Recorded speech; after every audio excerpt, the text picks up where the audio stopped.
نماز جنازہ میں دو طرف سلام سے متعلق صحیح حدیث کی طرف رہنمائی فرما دیں۔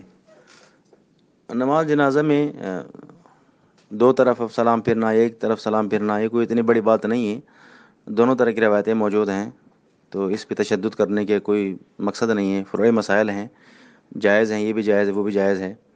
دونوں طرف سلام پھرنے کے بارے میں مشہور حدیث ہے عبداللہ بن مسعود سے کہ وہ کہا کرتے تھے ثلاث خلال کان رسول اللہ صلی اللہ علیہ وسلم یفعلہن وترکہن الناس احداہن التسلیم علی الجنازہ مثل التسلیم فی الصلاۃ۔ تین اعمال ایسی تھے جو نبی صلی اللہ علیہ وسلم کرتے تھے، نبی صلی اللہ علیہ وسلم کرتے تھے، اب لوگوں نے وہ چھوڑ دیے ہیں۔ ان میں سے ایک عمل کیا ہے؟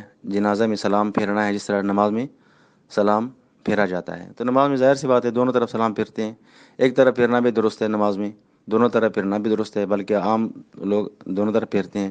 تو اس سے معلوم ہوتا ہے کہ جنازے میں بھی دونوں طرف سلام پھیرنا چاہیے۔ تو اس روایت کو بہقی نے صحیح سند اس کے سند کو امام بہقی نے حسن کہا ہے، امام نووی نے اسناد ہو جید کہا ہے، امام طبرانی نے رجال ہو ثقات، اس کے رجال کو راویوں کو ثقہ کہا ہے۔ تو لہٰذا یہ حدیث دلیل ہے اس بات پہ کہ بندہ دونوں طرف جنازے میں سلام پھیر سکتا ہے۔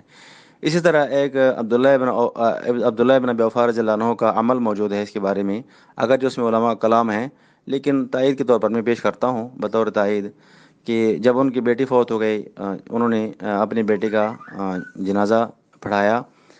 راوی کہتے ہیں سلم عن یمینہ وسلم عن شمالہ، ایک سلام دائیں طرف پھیرا، دوسری سلام بائیں طرف پھیرا۔ تو کوئی حرج نہیں، بندہ دونوں طرف سلام پھیر سکتا ہے، اس میں تو کوئی ایسی خلا والی بات ہے نہیں ہے۔ ایک طرف پھیرے تب بھی ٹھیک ہے، دونوں طرف بھی ٹھیک ہے۔ السلام علیکم ورحمۃ اللہ۔